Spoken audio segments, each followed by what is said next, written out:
আসসালামু আলাইকুম সবাইকে। তো দেখুন আমি কি বানালাম আজকে। সকালবেলায় শুরু করে দিয়েছি। তো প্রথমে আমি কয়েকটা শুকনো মরিচ ভেজে নিচ্ছি একটা প্যানে। তো এই তো মরিচটা আমার ভাজা হয়ে গেছে। তো এখন আমি এটা রেখে দেবো সাইডে। তো রাখার পরেই তো আরেকটা কড়াইতে আমি মরিচ এবং পেঁয়াজ খুব চিকন করে কেটে নিয়েছি মরিচটা। তাই এটা ভাজা হয়ে গেলে এখানে আমি কাল গত রাত্রের ভাত রেখেছি, বেশি করে রান্না করেছিলাম এটা করার জন্য। তো সেই ভাতটা আমি এখন ঢেলে দিচ্ছি। তো ঢেলে দেওয়ার পরে এখন আমি এটা সুন্দর করে ভেজে নেব। তো এটা সবাই খায়, শীতের সময় শেষ হয়ে যাচ্ছে, তা আমিও তো কোনো দিন খাইনি শীতের এবার তো এবার শীত শেষ হওয়ার আগে একদিন আমি ট্রাই করলাম, তাই আপনাদের মাঝে শেয়ার করলাম। তো এখানে আমি ধনেপাতা এবং একটু হলুদ দিয়েছি। দেওয়ার পরে এটা কিছুক্ষণ আমি নেড়ে নেব সুন্দর করে।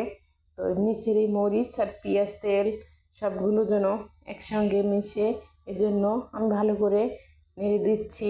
তো নাড়ার পরে দেখুন এখন আমি কি করি। তো এগুলো নাড়ার পরে আমি এখানে একটা জিনিস দিতে ভুলে গিয়েছিলাম। তো এখন আমি এটাই অ্যাড করব। তো আমি সেই জিনিসটা জানি না আপনাদের মনে হলো কি হলো না, কিন্তু আমার অবশ্যই মনে আছে, পরে মনে হয়ে গেছে যে আগে তো আমি দিইনি। তো এটা ছাড়া অবশ্যই জিনিসটা মজে না কিংবা খেতেও স্বাদ লাগবে না। তো সেটা হচ্ছে গোপন রহস্য বলতে ওটা হচ্ছে লবণ। তো লবণটা আমি দিইনি, তো এখন আমি দিয়ে দেব, কোনো সমস্যা নেই।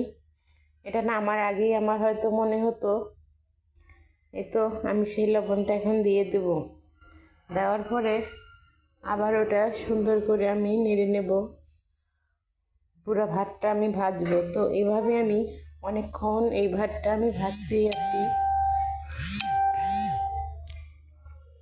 তো এটা যত বেশি আপনি কম জাল দিয়ে নাড়বেন তত ভালো। তো এই তো দেখুন প্রথমে যে আমি তেলটা দিয়েছি ওটা ছিল সয়াবিন তেল। তো ওটা শেষ হয়ে গেছে ভাজতে ভাজতে। তো এখানে আমি মাঝখানে একটা গর্ত করে এখানে কিছু সরিষার তেল দিয়ে দিচ্ছি। আর ভর্তায় এরকম ভাজা ভাতে সরিষার তেল দিলে দারুণ লেগে খেতে। তো আমিও তাই দিলাম। তো এটা দেওয়ার পরে এখন আমি সুন্দর করে আবারও নেড়ে দেব পুরো ভাতটা।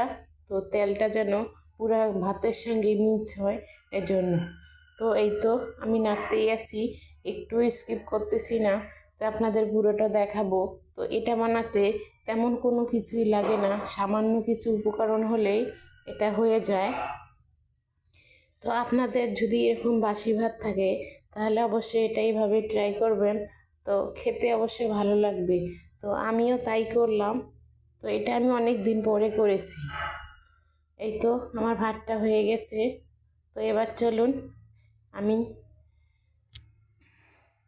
কি করি আপনাদের দেখাই। এই তো একটা প্লেটে আমি এখানে মরিচ, শুকনো মরিচ যে ভেজে রেখেছিলাম ওই মরিচটা, আর এখানে লবণ দিয়েছিলাম মরিচের সঙ্গে, আর সাইডে আমি পেঁয়াজ কুচানো রেখেছি ওটা দিয়ে এখন আমি মিক্স করে নেব সুন্দর করে। তো এখানে আমি সরিষার তেলটা আবার দিয়ে দেব। তো সরিষার তেলটা দেওয়ার পরে আমি আবার সুন্দর করে হাতেই মেখে নিচ্ছি। আসলে এটা হাতে করলেই বেশি মজা হয় খেতে।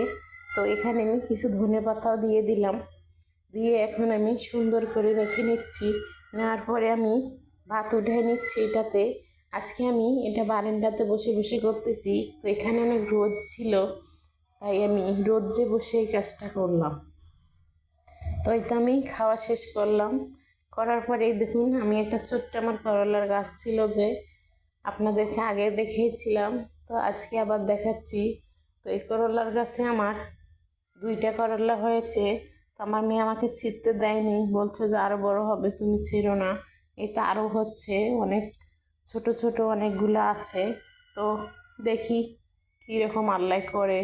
তারপরে যে আমার ছোট ফুলের গাছটা আমার মেয়ের, তো এটাতে প্রতিদিনই 2-1টা করে ফুল ফোটে এবং ঝরে পড়ে। তারপরে দেখুন আমার মেয়ে আজকে স্কুলের জন্য এগুলা ড্রয়িং করেছে। তো আপনাদেরকে দেখাই দিলাম, অবশ্যই বলবেন কেমন হয়েছে। আল্লাহ হাফেজ সবাইকে।